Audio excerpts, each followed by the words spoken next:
Welcome to the Best 5-Minute Wine Podcast with Forrest Kelly. Dry Creek Valley may be small, roughly 16 miles long and 2 miles wide, yet it's home to over 150 wineries and some of the oldest Zinfandel vines in America.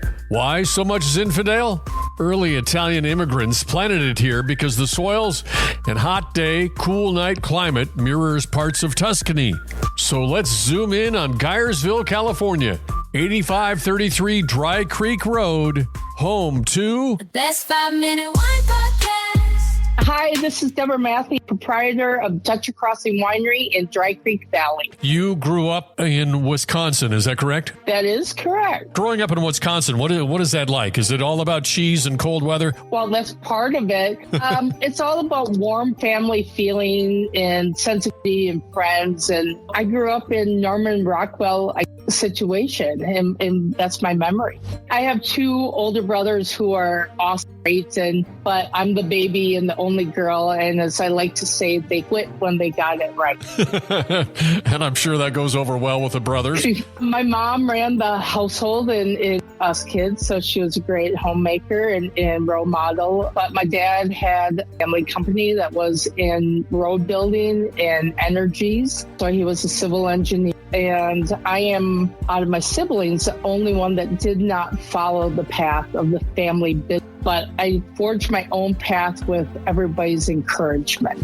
Then you get out of high school and you go to college? I'm not sure how much you know about me, but I went to France in high school and steered to wineries for the first time. And I went, I should do that for a living. I should do that for life. And my mom and dad kind of went, no, we don't know anything about that. Go get a degree and get a job. And I did. I was in the teaching world. When my dad got diagnosed with stage 4 cancer, you realize life is short. I talked to him. I wanted to do the wine business. We had looked on and off together for a while. And he said, great, let's do it as long as I have left. And him and my mom and I set off on the journey to find the right winery. And here I am. So in high school, how did you go to France in high school? I did not take French for the love of the language. I took French class for 3 years because I wanted to take the trip to France as a junior. So part of the deal, and it was a great experience, and it was impactful. Even though did I really think I'd be in the wine industry? No. It was eye-opening what the world could offer more than what I was seeing. I think that's the most important thing that you take away from experiences outside of the country or outside of your own world. What else is there to offer? And it just kind of opened my eyes that there's other things to experience and learn about. So when you went to France and you saw these wineries, what exactly was it? It was like, oh my gosh, I just love this. Was it outdoors? What was it? I don't know what I thought a vineyard looked like. I don't know what I thought the wine industry was or where wine came from, but I saw vineyards and they were just all, and they had beautiful wineries, and I did not realize you could do it for a living. It just felt like it's just who people were, farmers, but I realized you could do it for a living. It seemed romantic. It seemed like something different every single day. Like you're a farmer, you're in production, you're manufacturing, like it's something different. And that's kind of what intrigued me, that it wasn't the same thing day in, day out. So after taking the trip as a junior, and then your mom and everybody going around looking at wineries to purchase, what time frame are we looking at there? I had looked on and off when I was in my 20s, and then when I got and the wineries that were for sale for a reason. They weren't doing well, and that was not a good situation for me. And my mom and dad made it very clear to me, like, we do not understand this business. We're not turnkey people in this business. Is probably not the right situation for you. Like, you got to find the right situation and be smart about it. And so when my dad got sick, when I was in my 30s, we did a hard push for about 4.5 years. And unfortunately, he passed passed away 3 months before I bought the winery. So he never got to see Dutcher Crossing, but he knew about it. And I think he's here in spirits. And you would hate he's part of the story because he was very quiet, private man. But he's part of the story, and it is what it is. And we work hard to make him proud. In part 2 of our conversation with Deborah Matthey, proprietor of Dutcher Crossing Winery, let's find out about the logo, which just happens to be the bicycle that coined the phrase taking a header. Because the style of the bicycle, the rider sits so high, anytime there's an accident, guess who goes head first? Tell me about the penny farthing. The penny farthing is our logo. It's a for those that can't see it, it's a high wheel bike. So it's the big wheel with the tiny little wheel in the back. And when my dad was sick, he wanted to give my brothers and I each a special gift. And my brothers got different gifts, but my dad and mom found a penny farthing for me. I have a bike collection, and I had always wanted one, but they're fitted per your height and inseam, so they never could find the right size for me. And he gave me the bike in 2005, and it was the last gift he gave me before he passed away. So it represents our journey into wine country together. I do ride it, and I do ride it every once in a while in the parades, but little kids run out in the parades, and there's not a lot of great turn radius, and you can't stop on a dime. So we're mindful about where we ride it. So the negotiations, or was there a moment when you through the searching and things, going to all the wineries and things, what about the Dutcher Crossing Winery? You arrived and you said, oh my gosh, this is it. Our search is over.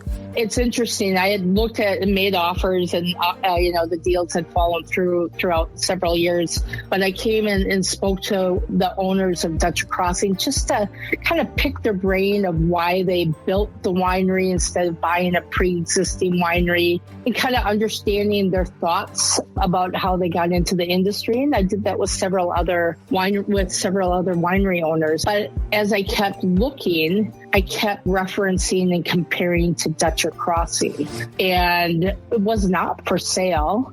And then when my dad passed away, my oldest brother, Steve, said, where are you at with the wine industry and how can we help you? And I said, the deal fell through right before Dad passed away. I said, but the one that feels right is Dutcher Crossing. It's not for sale. And my oldest brother said, well, go ask. The worst they can do is say no. And I was like, is it that simple?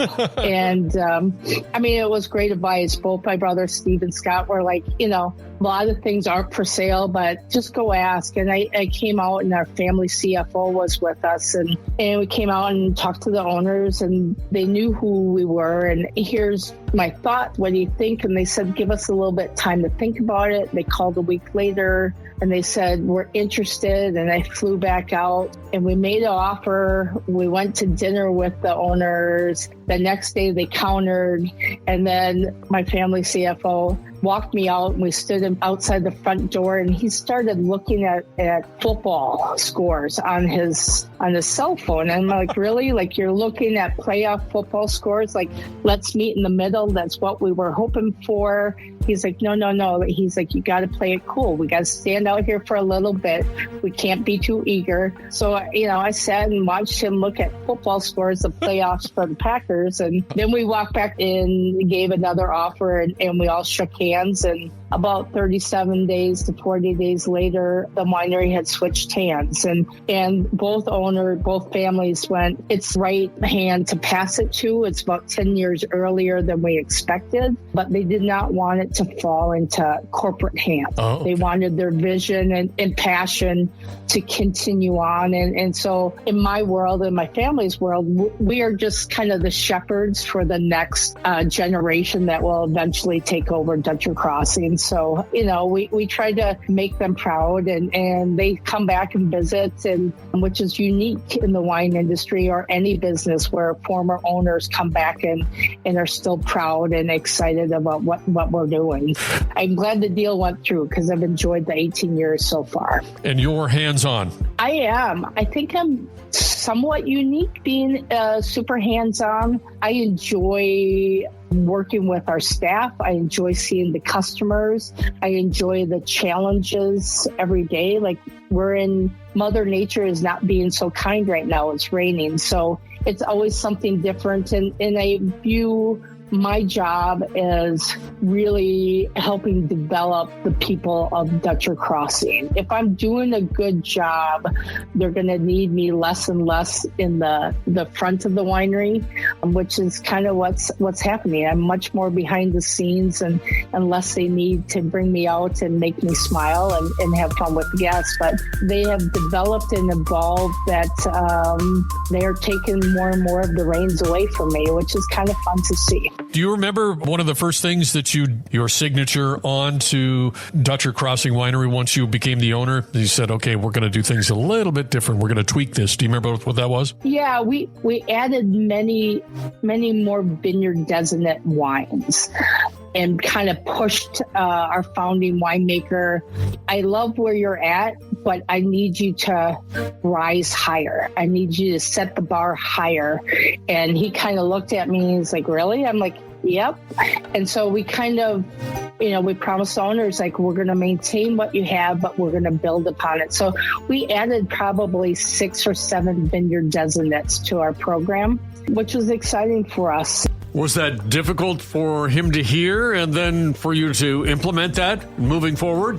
Yeah, it was kind of nerve-wracking trying to, work with, 5th generation, vineyard owners and making sure they understood who I was and they were comfortable putting their grapes in our hands, because it was different than the old ownership. So you had to earn the trust, and it was a fun path. And now I started with 6 wines and now we have 30 wines. So everybody thinks I'm crazy. 30. Yeah, we started with 6, but now we have 30. And the founding winemaker, Carrie, really got on board with, it wasn't about making volume, so many cases. It was about making the best cases we could.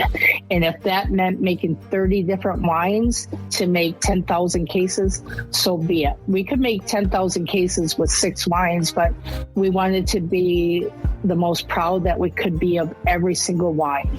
And I told them, go find the best fruit that we can afford and justify and do right by it. So we have a lot of lots that are about 300 cases, and it's a big commitment from my wine staff to do that. And it's a big commitment from my business side and the front side to put their arms and wrap around 30 wines and try to sell them and make them all feel special and tell the stories. And so everybody's bought into my crazy concept, and so far it's working. Where did you come up with that?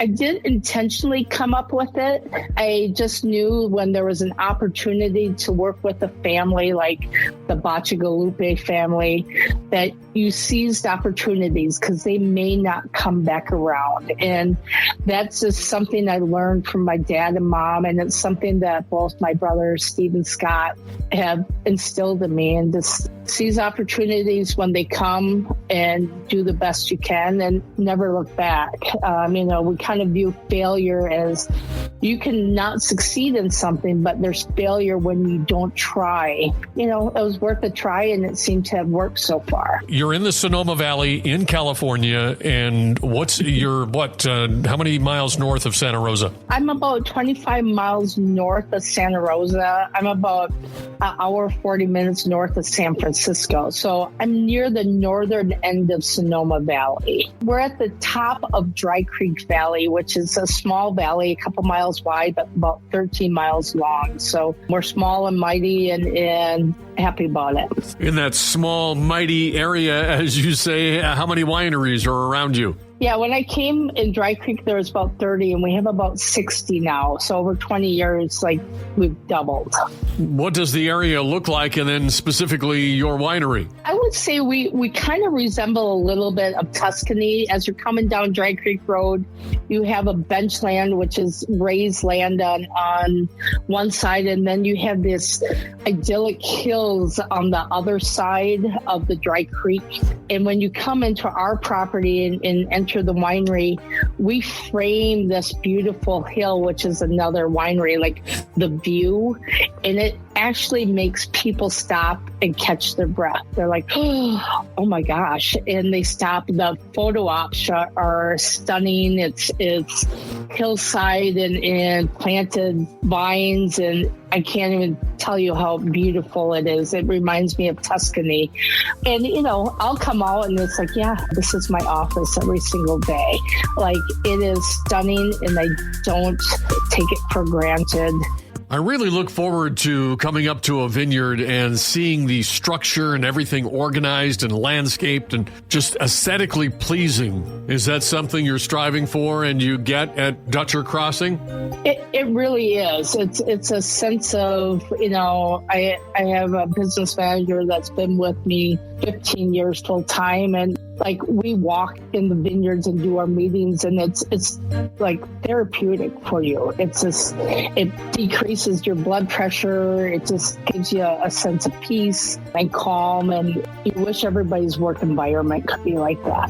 I think one of the leads that I buried here is that, is it true that you are one of the first single female owners in the Valley? Yeah, I was the first single woman to lead in the Valley, in Dry Creek Valley, yeah. Is the wine industry, I can imagine that it's probably male-dominated and there's some barriers that are tough to break. Did you encounter any of those at all? Or? I was a single woman in Dry Creek leading, but I hate to poo-poo men, but there was a little bit of good old boy attitude. However, once those men meet you or meet other women and then they talk to you, they've all been somewhat open and been like, oh, okay. So they once they get to know you, they have no problem. Dry Creek is a very welcoming community, and I think really over the last 20 years, women have proven themselves, and I don't think, at least here in Dry Creek Valley and most of Sonoma that I know of, everybody kind of gets a fair shot now, which is nice because there's been generational change of hands over the last 20 years. So everybody has a little bit different mentality, which is nice. I think there's always room for improvement with equality, but equality sometimes has to be earned. And everybody here in Dry Creek is giving the young generation, the women, the minorities, a chance to earn their place, which is nice. Hey, as long as I pay my bills, people are okay selling me grapes. It comes down to, are you going to be good to do business with? Yeah. It doesn't matter who you are or where you're from or anything when it comes down to that. Walk me through kind of a typical day or typical visit when somebody comes to Dutcher Crossing. What can they expect? They generally will be here about 90 minutes. They're going to walk through our breezeway. They're going to be greeted as I would expect my staff to greet my mother. If they're going to do a bar tasting, which consists of, 4 or 5 wines, they're going to our taste room.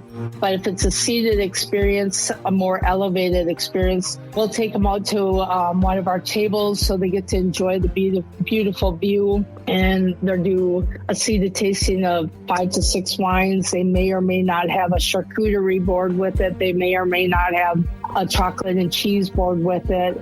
And, depending on if you call us ahead of time, you may get me drive in the pedicab and I will give you a tour of the vineyard. So, we offer a little bit different experience for everyone. So that's kind of an Easter egg on a booking that you just show up and pick somebody with a golden ticket?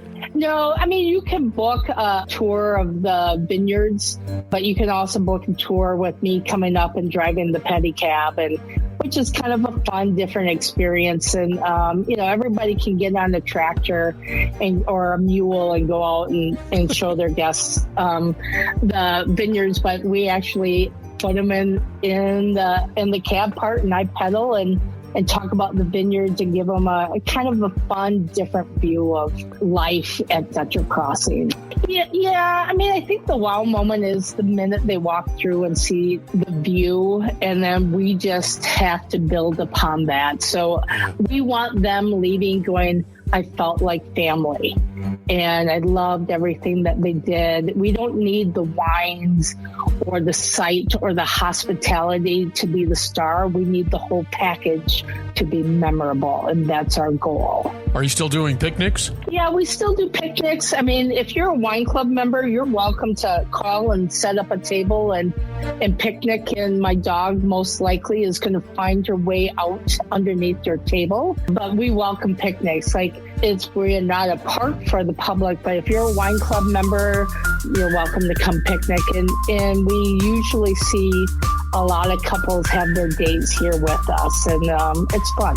I see in doing some research here that you've got solar on the property. Yeah, so we at our winery house, the property, there's solar on the roof, and at the winery we have solar panels on the backside of the roof, and we also have them on the ground behind the fence between the winery and some vineyards. And the founders of the winery started that project rolling, and we were all excited about that. It continued the project, and actually the installation went in after we purchased the winery. Earlier, we learned about your escalation from 6 wines to 30. Out of those, can you give us some highlights? I would say, of course, we have a family series that we craft for my parents and my brothers and siblings, my nieces and nephews. But I would say our Sauv Blanc is the first wine that we present to people, and it has to be memorable. And that is the most memorable wine I took away from when I first came to Dutcher Crossing. So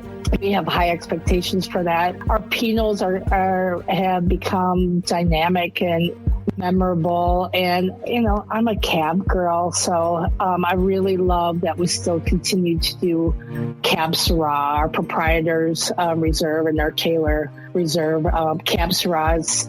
It's everybody needs a wine that's enjoyable, age-worthy, but is drinkable now, and we pretty much fill that need. In this journey to get where you are, who are the people that give you the energy to keep going? I know, of course, my brothers are 2 mentors that I wouldn't be here doing what I am without their help. Our family CFO is a mentor as well, but the founding winemaker, because he was here with me day to day, Kerry Damsky, is still one of my best friends. He was a great mentor and still continues to be a great mentor. I was with him yesterday, and we were talking about, how we're going to deal with the rain and the mold and approaching whether we're going to take the remaining grapes. So, I have good family mentors, but I had a great mentor in Kerry Damsky when I got here. And like he told me, he goes, if you're not learning every single day, you're not doing something right. And so, I kind of live by that. How much of the vineyard fruit that's on site ends up in the bottles? We probably about 37%.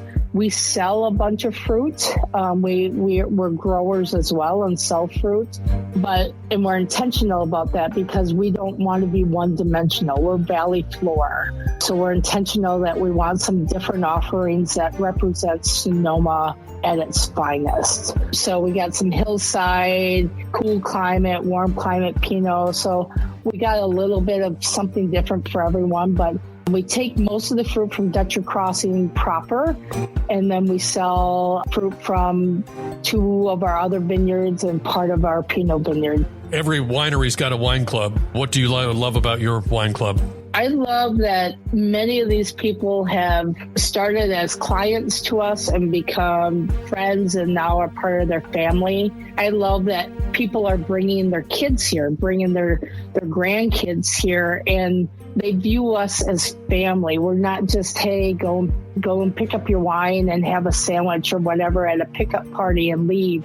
They come and make memories with their families. Some of the club members now that we have, I met when they were 8, and now they're wine club members because we're just family. So I think we're a little bit different because I am hands-on and my staff is very hands-on, and we have the expectation that you are greeted and treated as I would my mother or my brothers. And so I think we're set apart, that we have great offerings for them, but they know that their family, we're going to take care of them. We're going to take care of their family members. And it's a genuine sense. You're not part of the club. We welcome people into our family. As we continue our conversation with Deborah Matthey of Dutcher Crossing Winery, I mentioned to her how difficult it is to get wineries to come on a podcast and that she should be the voice of the Wine Association because of her passion and fervor for the wine industry. And I also asked her about the current generation that is cutting back on alcohol consumption, and she gave an answer like no one else. You've got to hear this. Here we go. The best 5-minute wine podcast.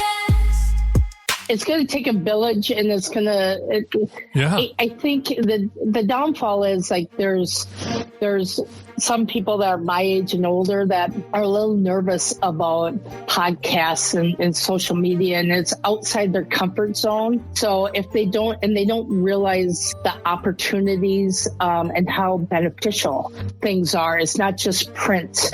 And I'm surrounded by like the younger generation. They're like, this is great. Let's do this. And so I'm learning from them not to be scared of the unknown and doing things that are not. We didn't grow up with podcasts. So it's a weird concept. And I think for the older generation, it's a weird concept to talk about yourself. That's not how we were raised. So I think the new generation's just going to get on board helping like my generation grow. But let's just be honest. The new generation, the younger generation, when life gets harder, they're going to start drinking. They may not be drinking right now, but they're going to start drinking.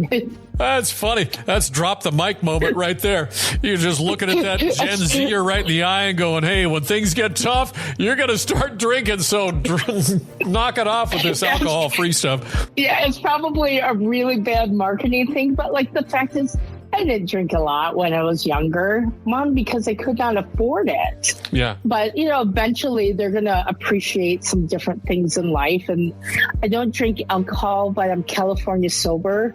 Like alcohol's bad for you, but cannabis isn't. You can't tell me you have absolutely clean living. So life will evolve for them, and they may not drink wine, but they may drink some other alcoholic beverage. But people will find their way to wine. It wasn't my drink of choice at 21, you evolve to understand what wine is. Come on. Is there any other alcohol that you can partake that has health benefits? No. I mean, I'm from Wisconsin, so I'm always going to promote brandy, which is a great product. But wine is about making memories. It's not about excessive consumption. The alcohol industry has a bad rap. Like many people just do not have this excessive consumption. Enjoying a glass of wine with your meal is not harmful, in my opinion. I don't have any scientific data to back that absolute, but you make a memory and you enjoy life, and your blood pressure drops because you're less stressed. So there's pros and cons to everything. You can find something to support and not support any subject in the world. Nothing is absolute black and white poo-poo you shouldn't do. You have to make sacrifices so that in 10 years from now, you have a little bit more opportunity to have some freedom. It just doesn't automatically happen. No. And you can't always live where you want, have the house you want, and have the job you want. Like to have all three of those line up, I think very few people in the world have that. So when you go to DutcherCrossingWinery.com, there's a red banner across the top. Well, can you tell me about that? That sounds so exciting. Here at Dutcher Crossing, we do annual wine cruises with wine club members and family that want to join us. So next year we are going to France, and I unfortunately am not going because it's actually a time my winemaker can sail with friends and family, and and he's starting in Paris and going to Normandy. And we are joining forces with 2 other wineries, Amista and Fat Dragon. And, we're going to go have fun. Nick's going to go have fun. Everybody's going to have fun together, drink wine, learn about wine, make memories. And I have a scary feeling when Nick comes back, he's going to say, am I going on the next wine cruise? And he's not, because the next wine cruise is in 2027, where I'm leading people to Japan. So our whole thing about wine cruises isn't necessarily specifically wine regions. It's, we'll travel with Dutcher Crossing Wine and experience some of the wines of the areas we go, but it's about making memories with the people we're traveling with. And that's the most important part. Wine is wine. There's so many different wines out there, but for us, it's about making memories and being a part of everybody's lives. And it's just not when you pour a glass. So that's kind of why we do wine cruises, to share life and be with each other and take a break from reality. Easier to do the work to go forward, or at least try to go forward, than sit with anxiety of doing nothing. I'm not even drinking, so yeah, it's early in the morning. Those are sober moments. Okay, looking back over the decade and a half, if Dutcher Crossing was a storybook, what chapter title would you give it? Probably The Never Ending Journey. Do you have a favorite wine movie? No, I don't, Okay. because I like vampire movies and sci-fi, so I don't watch a lot of wine movies. Well, so what's your favorite vampire movie? Lost Boys with Kiefer Sutherland. Now you know what we are. Now you know what you are. You'll never grow old, Michael, and you'll never die. Talking about moving forward, what's the vision for Dutcher Crossing? I would say that I would take a little bit of a step back from the work per se, the day-to-day work, and let some of my managers come forward and do the not so fun things of saying no. And then I can just enjoy being with clients and guests and so forth. I don't think we're going to grow production-wise. We may evolve with some different wine vineyards, because some are being sold because of the economy. But I think we just want to run really clean and overcome the hurdles of what California brings to us with the regulations. So, just stay ahead of the game. If there was something that you, now looking back to when you first purchased the winery, you were younger then, what would you tell that person? Probably you should have done it sooner, because I've enjoyed it. I would tell my younger self, don't try to do everything yourself. Really be good with surrounding yourself with the best people you can and let them do their job. I think I was a little bit of a micromanager early on, and I'm not so much anymore. So, and what was the worst part about this interview? I think it's funny that you laugh at my dumb joke. So, man, I've been around comedy my whole life. Being around radio DJs, everybody's a comedy. You're refined. You're good. Thank you.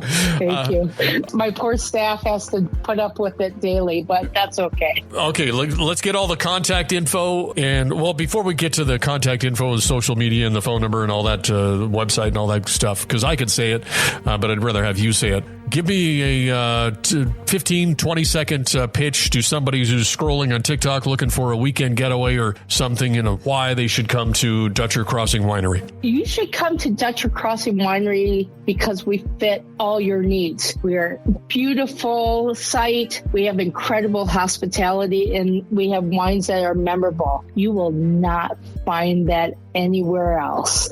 We are memorable, one-stop shopping, and if you're lucky, if it's a girlfriend, bring her to the winery. It's the perfect photo op for a proposal. You can email us at info@DutcherCrossingWinery.com. You can go to our website at Dutcher Crossing Winery and sign up there to have a tasting. Or, my gosh, you can just come visit us. We're at 8533 Dry Creek Road in Geyserville, California. What's your favorite hamburger? I like a turkey burger with cheese and bacon. pickles, tomatoes, and ketchup. That's funny. Turkey burger with bacon. Very specific. I go to God, which is over in St. Helena. So I'm very particular. I do not drive past that place if it's open without getting my turkey burger. It's been a pleasure, Deborah. All right, perfect. Thank you so much. And you have a great day. The best 5-minute wine podcast. Don't forget my favorite part. Please like and follow. Oh.